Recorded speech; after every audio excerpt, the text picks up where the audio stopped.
दोस्तों, आज मैं आपके लिए लेकर आया हूं सआदत हसन मंटो की कहानी अब और कहने की जरूरत नहीं। ये दुनिया भी अजीबो गरीब है, खासकर आज का जमाना। कानून को जिस तरह फरेब दिया जाता है, इसके मुतल्लिक शायद आपको ज्यादा इल्म ना हो। आजकल कानून एक बेमानी चीज बनकर रह गया है। उधर कोई नया कानून बनता है, उधर यार लोग उसका तोड़ सोच लेते हैं। इसके अलावा अपने बचाव की कई सूरतें पैदा कर लेते हैं।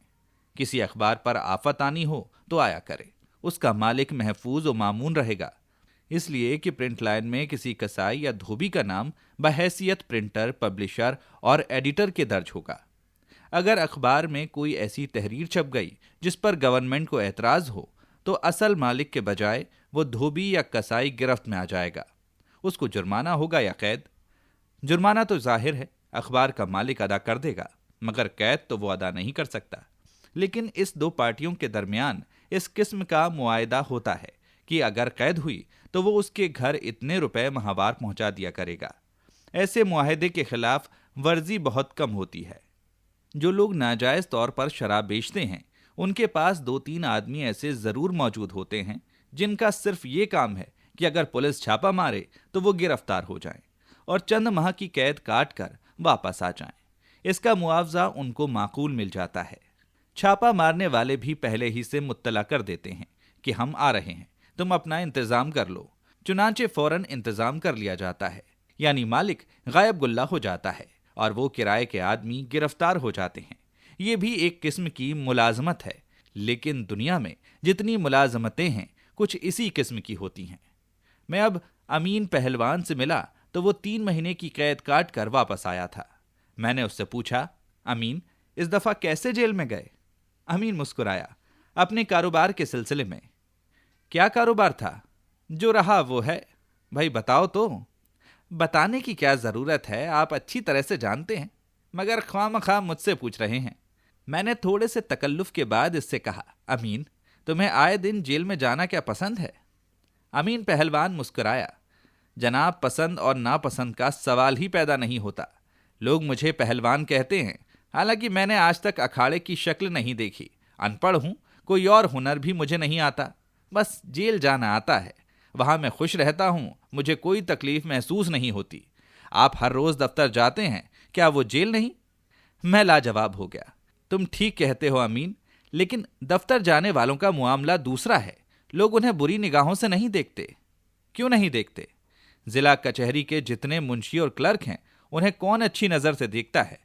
रिश्वत लेते हैं, झूठ बोलते हैं और प्रले दर्जे के मक्कार होते हैं। मुझ में ऐसा कोई ऐब नहीं है।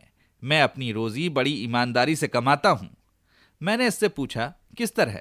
उसने जवाब दिया, इस तरह कि अगर मैं किसी का काम करता हूं और कैद काटता हूं, जेल में मेहनत मशक्कत करता हूं और बाद में उस शख्स से जिसकी खातिर मैंने सजा भुगती थी, मुझे 200-300 रुपया मिलता है, तो ये मेरा मुआवजा है। इस पर किसी को क्या एतराज हो सकता है? मैं रिश्वत तो नहीं लेता, हलाल की कमाई खाता हूं। लोग मुझे गुंडा समझते हैं, बड़ा खतरनाक गुंडा, लेकिन मैं आपको बताऊं कि मैंने आज तक किसी के थप्पड़ भी नहीं मारा। मेरी लाइन बिल्कुल अलग है। उसकी लाइन वाकई दूसरों से अलग थी। मुझे हैरत थी कि 3-4 मर्तबा कैद काटने के बावजूद उसमें कोई तब्दीली वाक्य नहीं हुई। वो बड़ा संजीदा मगर गंवार किस्म का आदमी था, जिसको किसी की परवाह नहीं थी।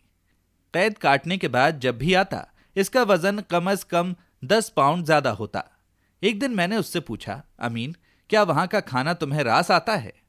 उसने अपने मखसूस अंदाज में जवाब दिया, खाना कैसा भी हो, उसको रास करना आदमी का अपना काम है। मुझे दाल से नफरत थी, लेकिन जब पहली मर्तबा मुझे वहां कंकरों भरी दाल दी गई और रेत मिली रोटी, तो मैंने कहा, अमीन यार, ये सबसे अच्छा खाना है, खा।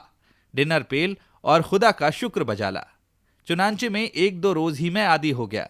मशक्कत करता, खाना खाता और यूं महसूस करता जैसे मैंने गंजे के होटल से पेट भर कर खाना खाया है। मैंने एक दिन इससे पूछा, तुमने कभी किसी औरत से भी मोहब्बत की है?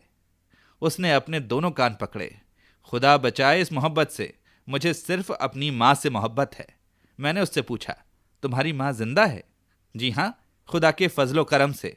बहुत बूढ़ी हैं, लेकिन आपकी दुआ से उसका साया मेरे सिर पर देर तक कायम रहेगा, और वो तो हर वक्त मेरे लिए दुआएं मांगती रहती है कि खुदा मुझे नेकी की हिदायत करे।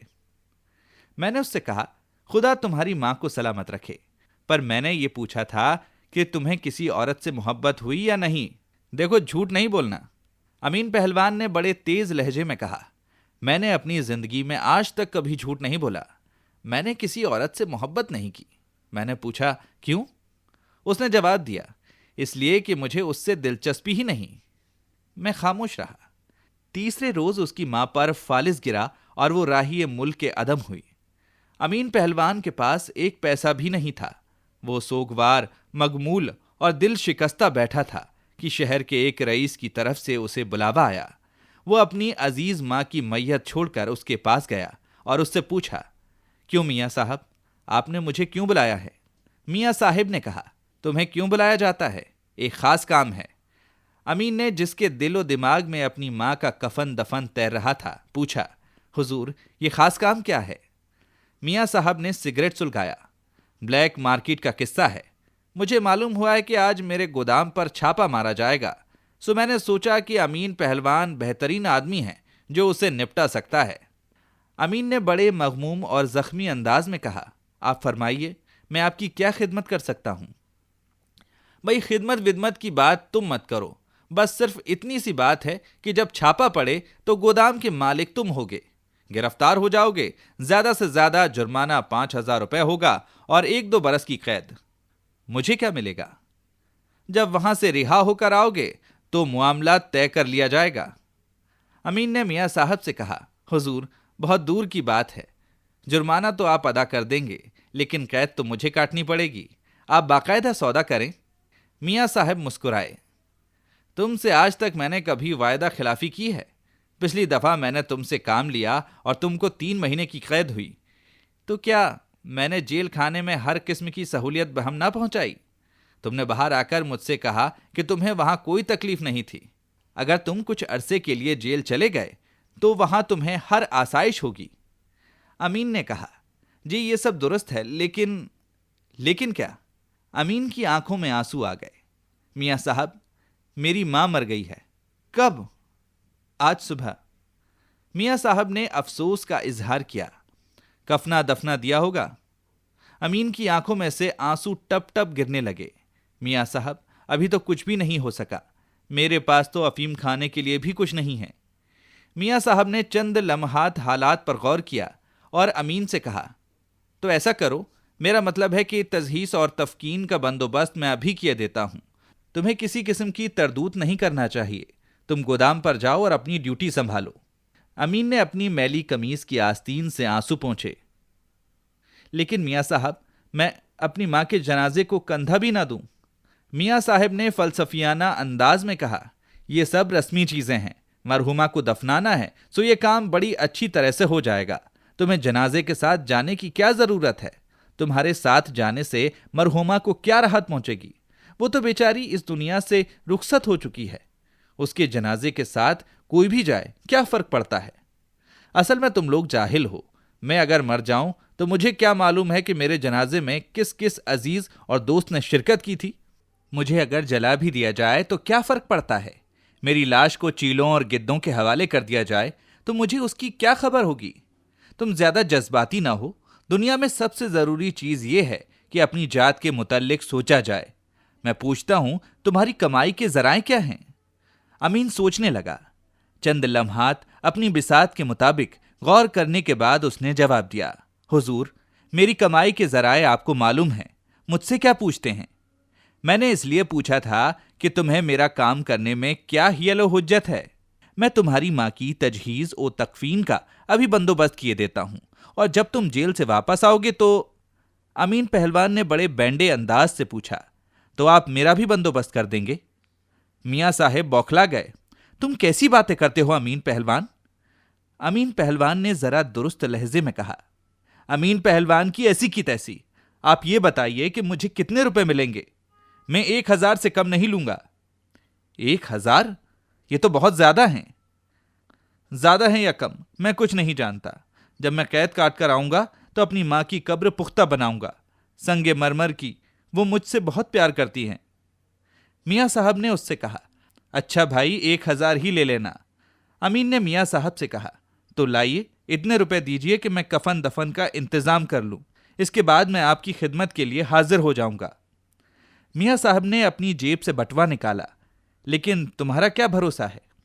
अमीन को यूं महसूस हुआ जैसे उसको किसी ने माँ बहन की गाली दी है। मियाँ साहब, आप मुझे बेईमान समझते हैं? बेईमान आप हैं, इसलिए कि अपने फैजलों का बोझ मेरे सिर पर डाल रहे हैं। मियाँ साहब मौका शनास थे। उन्होंने समझा कि अमीन बिगड़ गया है। चुनांचे उन्होंने फौरन अपनी चर्ब जबानी से राम करने की कोशिश की, लेकिन अमीन पर कोई असर न हुआ। जब वो घर पहुंचा तो देखा कि गुस्साल उसकी माँ को आखिरी गुस्ल दे चुके हैं। कफन भी पहनाया जा चुका है। अमीन बहुत मुतैयर हुआ। उस पर यह मेहरबानी किसने की है? मियाँ साहब ने। लेकिन वो तो सौदा करना चाहते थे। उसने एक आदमी से पूछा जो ताबूत को सजाने के लिए फूल गूंद रहा था। पूछा, ये किस आदमी ने इतना एहतिमाम किया है? फूल वाले ने जवाब दिया, हुजूर, आपकी बीवी ने। अमीन चकरा गया। वो अपने शदीद ताज्जुब का मुजाहिरा करता मगर खामोश रहा। फूल वाले से सिर्फ इतना पूछा, कहाँ है वो? फूल वाले ने जवाब दिया, जी अंदर हैं, आपका इंतजार कर रही थी। अमीन अंदर गया तो देखा एक नौजवान खूबसूरत लड़की उसकी चारपाई पर बैठी है। अमीन ने इससे पूछा, आप कौन हैं? यहां क्यों आई हैं? उस लड़की ने जवाब दिया, मैं आपकी बीवी हूं। यहां क्यों आई हूं, यह आपका अजीबो गरीब सवाल है। अमीन ने उससे पूछा, मेरी बीवी तो कोई भी नहीं, बताओ तुम कौन हो? लड़की मुस्कुराई, मैं मियाँ दीन की बेटी हूं। उनसे जो आपकी गुफ्तगू हुई मैंने सब सुनी और। अमीन ने कहा, अब और कहने की जरूरत नहीं।